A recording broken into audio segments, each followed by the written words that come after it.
اعوذ باللہ من الشیطان الرجیم بسم اللہ الرحمن الرحیم اذهبوا بقمیصی ھذا فالقوہ علی وجہ ابی یأتی بصیرا واتونی باہلکم اجمعین صدق اللہ العظیم۔ رب اشرح لی صدری ویسر لی امری واحلل عقدۃ من لسانی یفقہوا قولی رب یسر ولا تعسر وتمم بالخیر آمین یا رب العالمین۔ آج کے سبق میں انشاءاللہ تعالی سورہ یوسف کی آیت نمبر 93 کو گرامیٹیکلی انالائز کریں گے، اور اس آیت کے ساتھ ہی ہمارا سورہ یوسف کا 10واں رکوع بھی انشاءاللہ تعالی مکمل ہو جائے گا۔ تو سب سے پہلے ہم اس آیت کے حصے بناتے ہیں، اور حصے بنانے کے لیے ہمیں وقت کی علامت صرف ایک ہی نظر آ رہی ہے، لہٰذا اس آیت کے دو حصے بنیں گے۔ پہلا حصہ ہوگا اذهبوا بقمیصی ھذا فالقوہ علی وجہ ابی یأتی بصیرا، اور دوسرا ہوگا واتونی باہلکم اجمعین۔ تو جو پہلا حصہ ہے اس کے اب ہم دو حصے بنا لیں گے، پہلا ہوگا اذهبوا بقمیصی ھذا اور دوسرا ہوگا فَأَلْقُوهُ عَلَى وَجْهِ أَبِي يَأْتِ بَصِيرًا، اور دوسرا حصہ جو ہے اس کا ایک ہی حصہ ہوگا وَأْتُونِي بِأَهْلِكُمْ أَجْمَعِينَ۔ اب جو پہلے حصے کا پہلا حصہ ہے اس کے الفاظ پہ بات کریں گے۔ اذهبوا بقمیصی ھذا میں اذهبوا فعل امر ہے، جمع کا صیغہ ہے، زال ہا با روٹ لیٹرز اس کے، با فتح یفتح سے استعمال ہوتا ہے، ذہب یذهب ذہابن جانا کے معنی میں، اور جب یہ با کے ساتھ استعمال ہوتا ہے یعنی پریپوزیشن با اس کے ساتھ لگتی ہے تو اس وقت اس کے معنی ہوتے ہیں لے جانا۔ با آگے حرف جر ہے اور پریپوزیشن کے طور پہ استعمال ہوئے اذهبوا کے لیے۔ قمیص کا لفظ جو ہے یہ اردو میں قمیص کے معنی میں استعمال ہوتا ہے، یعنی کرتے کے لیے لفظ استعمال ہوتا ہے۔ قمیص مجرور ہے یعنی لفظ مجرور ہے، اور اس کے ساتھ جو ضمیر لگی ہوئی ہے وہ ضمیر واحد متکلم کی ضمیر مجرور متصل آپ دیکھ رہے ہیں۔ ھذا اس میں اشارہ ہے واحد مذکر قریب کے لیے۔ الحمدللہ پہلے حصے کے پہلے حصے پر بات مکمل کرنے کے بعد اب پہلے حصے کے دوسرے حصے کی طرف چلتے ہیں، اور وہ ہے فَأَلْقُوهُ عَلَى وَجْهِ أَبِي يَأْتِي بَصِيرًا۔ فاق حرف ہے، القو یہ فعل ہے، فعل امر ہے، اور لام قاف اور یا اس کے روٹ لیٹرز ہیں جن میں سے آپ کو لام اور قاف دو ہی نظر آ رہے ہیں۔ فعل امر جب بھی حمزہ کی زبر کے ساتھ ہوتا ہے تو میں آپ کو ہمیشہ یہ بات یاد کروا دیتا ہوں کہ باب فعل کا ہی فعل امر ہو سکتا ہے، تو لام قاف یا روٹ لیٹرز جب باب فعل میں آئیں گے تو یہ بنے گا جی القا یا یلقیو، اور پھر تبدیلی کے بعد یہ بن جائے گا جی القا یلقی القاءن۔ اس کے معنی ڈالنا کے ہوتے ہیں، اور اس سے فعل امر جب بنے گا تو باب فعل سے فعل امر بنانے کے لیے ہمیشہ وہ حمزہ جو ماضی میں ہوتا ہے اس کو مضارع میں ظاہر کر کے ہی بنایا جاتا ہے۔ تو القا یو الکی، پھر جب علامت مضارع ہٹے گی تو ال کی آواز جو ہے آپ کو سنائی دے گی، اور اس سے پھر یہ القو فعل امر بچ جائے گا۔ ہا کی ضمیر منصوب متصل ہے واحد مذکر غائب کے لیے، علا حرف جر ہے جس کے ساتھ وجہ کا لفظ آپ مجرور دیکھ رہے ہیں، اور وجہ کا لفظ جو ہے چہرے کے لیے استعمال ہوتا ہے۔ اب جو ہے یہاں پر مجرور استعمال ہوا ہے، ابو کی مجرور فارم ہے، اور اس کے ساتھ ضمیر مجرور متصل واحد متکلم کی لگی ہوئی ہے، اور یہاں بھی وہ بات اچھی طرح ذہن میں تازہ کر لیجئے گا کہ اب کا لفظ جب یا متکلم کی طرف مضاف ہوتا ہے تو مرفوع منصوب مجرور تینوں فارم میں ابھی ہی لکھا اور پڑھا جاتا ہے۔ یاتی فعل مضارع واحد مذکر غائب کا صیغہ اور مجزوم استعمال ہوا ہے۔ یاتی تھا اصل میں فعل ناقص تھا، حمزہ تا اور یا، تو جب یہ مجزوم ہوا تو یا جو تھی لام کلمے والی یا وہ گر گئی۔ عطا یا آتی کے معنی آنا کے ہوتے ہیں۔ بصیرن جو ہے یہاں پر منصوب استعمال ہوا ہے لفظ، اور بصیر کے معنی دیکھنے والا کے ہوتے ہیں۔ پہلے حصے کے دونوں حصوں میں بات مکمل کرنے کے بعد اب چلتے ہیں جی دوسرے حصے کے ایک ہی حصے کی طرف، اور اس کے الفاظ میں پہلا لفظ ہے واو حرف ہے، ایتو فعل امر، بہت دفعہ اس پہ میں بات کر چکا ہوں، وہ ساری باتیں دہراؤں گا نہیں آپ کے سامنے۔ حمزہ تا اور یا اس کے روٹ لیٹرز ہیں، آنا کے معنی میں یہ فعل استعمال ہوتا ہے، اور کس طرح یہ یہاں پر وقتو پڑھا جا رہا ہے اور الگ پڑھا جائے گا تو ایتو کیسے پڑھا جائے گا، یہ ساری باتیں دہرانے کی یہاں پر ضرورت نہیں ہے۔ نون حرف ہے، نون وقایا ہے، یا جو ہے ضمیر منصوب متصل ہے واحد متکلم کی، با حرف جر ہے، اور یہاں پر عطا یاتی فعل کے لیے بطور صلہ استعمال ہوا ہے۔ اہل کا لفظ مجرور ہے، قم ضمیر مجرور متصل جمع مذکر حاضر کی ہے، اور اجمعین کا لفظ جو ہے یہ یہاں پر تاکید کے لیے استعمال ہوا ہے۔ تو الحمدللہ جی ہماری ورکنگ جو تھی الفاظ کے حوالے سے وہ مکمل ہو جاتی ہے۔ اب ہم دیکھتے ہیں ڈاکٹر عبدالرحیم صاحب کی ورکنگ کو، اور مفتی سعید صاحب وہ ورکنگ آپ کے سامنے پیش کرتے ہیں۔ جناب مفتی سعید صاحب۔ اعوذ باللہ من الشیطان الرجیم، بسم اللہ الرحمن الرحیم۔ اذهبوا بقمیصی ھذا فالقوه علی وجہ ابی یأت بصیرا واتونی باہلکم اجمعین، صدق اللہ العظیم۔ سورہ یوسف آیت نمبر 93۔ آیت گرامی سے متعلق شرح المفردات۔ آیت کے کلمہ بصیرن کے ضمن میں عبارت ہے البصیر خلاف الضریر، اس میں البصیر کا معنی بیان کرتے ہوئے یہ کہا جا رہا ہے کہ یہ الضریر کے خلاف ہے، الضریر کا اپوزٹ اور اس کی ضد ہے۔ چنانچہ الضریر کا لغوی معنی تو بنتا ہے ضرر رسیدہ، وہ شخص کے جس کو کوئی ضرر یا نقصان پہنچا ہو، لیکن عربی میں اس سے مراد لیا جاتا ہے ضریر البصر یعنی نابینا شخص، اور جب الضریر کا معنی نابینا ہوا تو البصیر کا معنی ہے بینا۔ آیت کے کلمہ یأتی کے ضمن میں عبارت ہے عطا فی قولہ تعالی یأتی بصیرہ بمعنی صارہ۔ اس میں یہ بتانا مقصود ہے کہ یأتی بصیرہ کا لغوی معنی تو بنتا ہے کہ ابا جان بینا ہو کر آ جائیں گے، لیکن یہاں آنے سے مراد یہ نہیں کہ وہ کوئی سفر کرتے ہوئے مصر آئیں گے، بلکہ یہاں یہ مراد ہے کہ وہ نابینا سے بینا ہو جائیں گے، یعنی یہاں عطا سارہ کے معنی میں اور یأتی یسر کے معنی میں ہے۔ فَأَلْقُوهُ عَلَى وَجْهِ أَبِي یأتی بصیرہ کا معنی ہے یسر بصیرہ کہ وہ بینا ہو جائیں گے۔ آیت گرامی سے متعلق ایضاحات نحویہ۔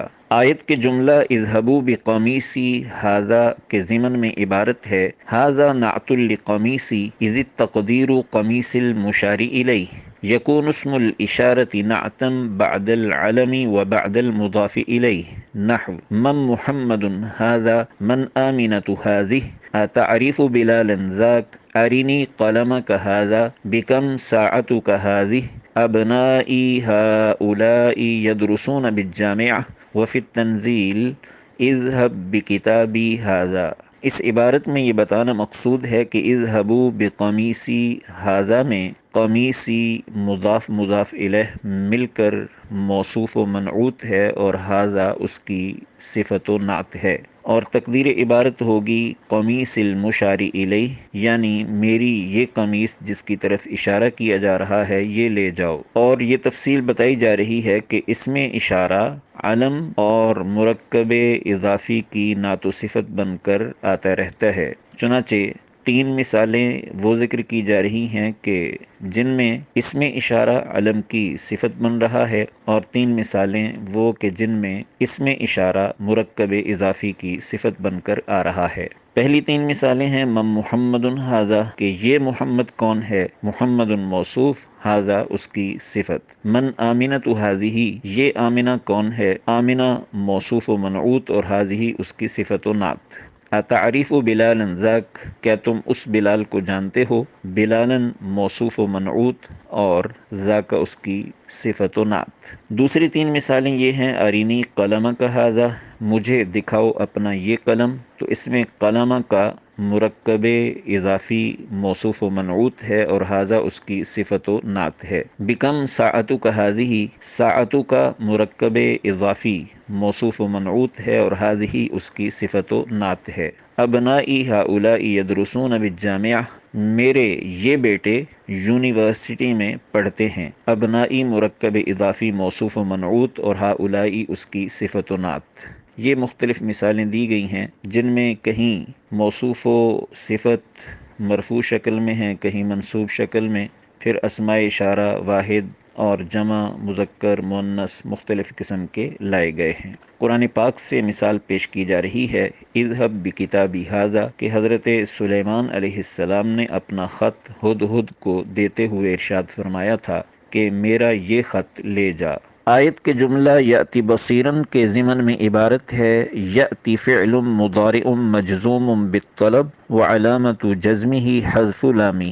اس عبارت میں یہ بتانا مقصود ہے کہ یأتی بصیرہ یہ جملہ فَأَلْقُوهُ عَلَى وَجْهِ أَبِي فعل امر کے جواب میں واقع ہو رہا ہے، چنانچہ اسی بنا پر یأتی یہ فعل مضارع مجزوم ہے اور مجزوم بالطلب ہے، یعنی جواب امر میں ہونے کی وجہ سے مجزوم ہے۔ البتہ یہاں اس کی حالت جزم اس کے لام الکلمہ کے حذف کی صورت میں ظاہر ہو رہی ہے کہ اصل میں تھا یأتی اور اس کے لام الکلمہ میں واقع ہونے والی یا کو حذف کر دیا گیا۔ آیت کے جملہ وَأْتُونِي بِأَهْلِكُمْ أَجْمَعِينَ کے ضمن میں عبارت ہے اجمعین توکید معنوی مفرده أجمع ومؤنثه جمعا وجمعها جمع يؤكد بها غالبا بعد كل، نحو قرأت الكتاب كله أجمع، حضر الطلاب كلهم أجمعون، جولت في البلاد الإسلامية كلها جمعا، غابت الطالبات كلهن جمع، وفي التنزيل فسجد الملائكة كلهم أجمعون، ويجوز التوكيد بها وإن لم يتقدمها كل، ففي التنزيل ولأغوينهم أجمعين وإن جہنم لموعدهم أجمعین۔ اس عبارت میں یہ بتانا مقصود ہے کہ وَأْتُونِي بِأَهْلِكُمْ أَجْمَعِین میں اجمعین تاکید معنوی ہے، اہلکم کی کم ضمیر سے، اور اسے تاکید معنوی اس لیے کہا جا رہا ہے کہ یہ ایک مستقل کلمہ کے ذریعے تاکید ہو رہی ہے، جبکہ اس کے مد مقابل تاکید لفظی یا توکید لفظی وہ ہوتی ہے کہ جہاں تکرار کلمہ یا تکرار جملہ کے ذریعے تاکید ہو رہی ہو۔ مزید یہ بتایا جا رہا ہے کہ اجمعین جو کہ اجمعون کی منصوب و مجرور شکل ہے اور اس کی مرفوع شکل اجمعون و نون کے ساتھ ہے، اس کا واحد اور مفرد ہے اجمع، اور اس کی مؤنث ہے جمعا بروزن فعلا، اور اس کی جمع ہے یعنی جمعا کی جمع ہے جمع بروزن فعل۔ اور یہ بتایا جا رہا ہے کہ ان کے ذریعے تاکید عام طور پہ کلمہ کل کے بعد لائی جاتی ہے، یعنی پہلی تاکید کلمہ کل کے ذریعے ہوگی اور تاکید مزید اجمع، جمعا، اجمعون اور جمع کے ذریعے ہوگی۔ چنانچہ مثالیں پیش کی جا رہی ہیں، قرأت الکتاب کلہ اجمع، میں نے ساری کی ساری کتاب پڑھ ڈالی، اس میں پہلی تاکید کلہ کے ذریعے ہے اور دوسری تاکید اجمع کے ذریعے۔ حضر الطلاب کلہم اجمعون، تمام کے تمام طلبہ حاضر ہو گئے، الطلاب مؤکد ہے، کلہم پہلی تاکید، اجمعون دوسری تاکید۔ جولت فی البلاد الاسلامیۃ کلھا جمعا، میں سارے کے سارے اسلامی ممالک میں گھوما ہوں، اس میں البلاد الاسلامیہ مؤکد، کلھا پہلی تاکید اور جمعا دوسری تاکید۔ غابت الطالبات کلہن جمع، سب کی سب طالبات غیر حاضر ہیں، الطالبات مؤکد اور کلہن اور جمع یہ دو تاکیدات۔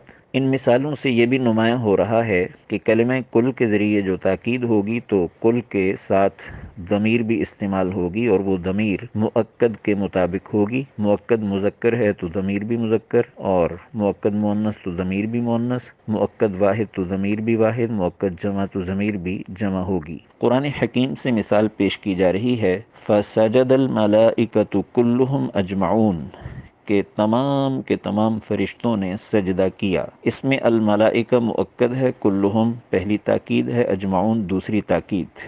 مزید یہ بتایا جا رہا ہے کہ اجمع، اجمعون، جمعہ اور جمع کے ذریعے تاکید کلمہ کل کے بعد ہونا اگرچہ یہ اکثری ضابطہ ہے لیکن لازمی نہیں ہے، کبھی کبھی ان کلمات کے ذریعے تاکید بغیر کلمہ کل کے بھی آ جاتی ہے۔ یہی معنی ہے اس کا وَيَجُوزُ التَّوْكِيدُ بِهَا وَإِن لَّمْ يَتَقَدَّمْهَا كُلٌّ۔ چنانچہ قرآن حکیم سے اس کی دو مثالیں پیش کی جا رہی ہیں۔ پہلی ہے وَلَأُغْوِيَنَّهُمْ أَجْمَعِينَ، کہ ابلیس اپنا عزم ظاہر کرتے ہوئے کہہ رہا ہے کہ میں ان سب کو یعنی ابنائے آدم کو، اولاد آدم کو ضرور گمراہ کروں گا۔ اور دوسری مثال ہے وَإِنَّ جَهَنَّمَ لَمَوْعِدُهُمْ أَجْمَعِينَ، کہ یقیناً جہنم ہی ان سب کے وعدے کی جگہ ہے۔ تو اس میں بھی کلمہ کل کے بغیر اجمعین تاکید آ رہی ہے۔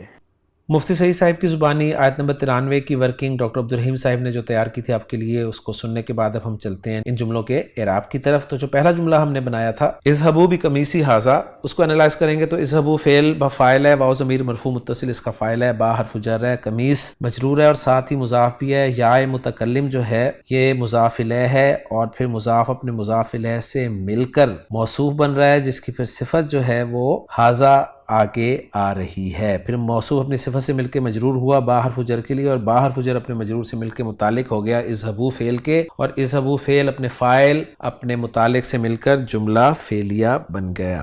اور کمیسی حاضہ والا کنسیپٹ جو ہے ذہن میں رکھیے گا، لسان القرآن میں ہم نے مرکب اضافی میں اشارے کا استعمال اس ٹاپک کے تحت پڑھایا ہوا ہے، لیکن گرامر والوں کے نزدیک جو ہے یہ ترکیب میں صفت ہی بنتا ہے۔ بہرحال اب جو دوسرا حصہ ہے پہلے حصے کا، اس میں فا کو عاطفہ مان لیں گے۔ الکو فعل بفاعل ہے، واو ضمیر مرفوع متصل فاعل ہے، ہا ضمیر منصوب متصل مفعول بھی ہے، الا حرف جر ہے جس کے بعد مجرور، وجہ کا لفظ آپ دیکھ رہے ہیں، وجہ مضاف ہے جس کا مضاف الیہ اب ہے، اور اب پھر مضاف ہے جس کا مضاف الیہ یا متکلم ہے۔ گویا ابھی جو ہے مضاف الیہ ہو کر مضاف الیہ ہے وجہ کے لیے، اور وجہ مضاف اپنے مضاف الیہ سے مل کر مجرور ہے الا حرف جر کے لیے، اور الا حرف جر جو ہے اپنے مجرور سے مل کر متعلق ہے الکو کے، اور الکو فعل اپنے فاعل اپنے مفعول بھی اور اپنے متعلق سے مل کر جملہ فعلیہ بن رہا ہے۔ یاتی فعل با فاعل ہے، ہوا ضمیر مرفوع متصل، اس کا فاعل قرار دیں گے۔ اب یہ مجزوم کیوں استعمال ہوا ہے؟ تو یہ امر کے جواب میں ہونے کی وجہ سے مجزوم ہوا ہے، یعنی یہاں پر ایک شرط محذوف تھی کہ اگر تم اس قمیص کو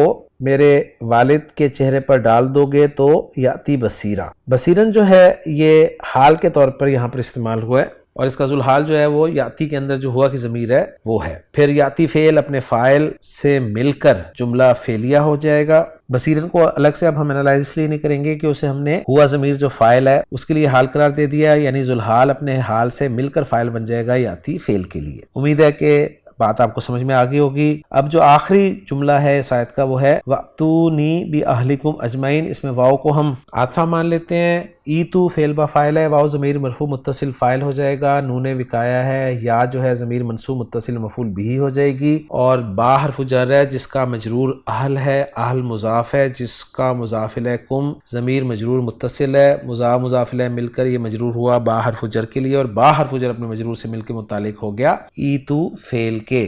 اجمعین کا لفظ جو ہے یہ تاکید کے لیے استعمال ہوا ہے، اب یہ کس کی تاکید ہے؟ یہ کم کی تاکید کے لیے استعمال ہوا ہے، ذہن میں رکھیے گا۔ پھر ایتو فعل اپنے فاعل اپنے مفعول بھی اور اپنے متعلق سے مل کر جملہ فعلیہ ہو جائے گا۔ تو الحمدللہ ہم نے اپنی ورکنگ کر لی ہے، اب محمود صافی صاحب کی ورکنگ کے ساتھ ہم اس کو میچ کرتے ہیں۔ اذهبوا بقمیصی ھذا والا جملہ لا محل لہ استناف فی حیز القول قرار دیا ہے، القوہ لا محل لہ معطوف علی جملہ اذهبوا، یاتی والا جملہ لا محل لہ جواب شرط مقدر غیر مقترنۃ بالفاء، اور ایتونی والا جملہ جو ہے لا محل لہ معطوف علی جملہ اذهبوا۔ تو الحمدللہ جی میچ کر گئی ہماری ورکنگ 100% محمود صافی صاحب کی ورکنگ کے ساتھ، اور اب آخری چیز اس آیت کے حوالے سے جو رہ گئی ہے وہ اس آیت کا ترجمہ ہے۔ ترجمہ اس کا کچھ یوں کیا گیا ہے کہ اذهبوا بقمیصی ھذا، میری یہ قمیص لے جاؤ، فالقوہ علی وجہ ابی، اور اسے میرے باپ کے چہرے پر ڈال دو، یاتی بصیرا، وہ بینا ہو جائے گا، واتونی باہلکم اجمعین، اور اپنے گھر والوں کو سب کو میرے پاس لے آؤ۔ تو الحمدللہ جی آیت نمبر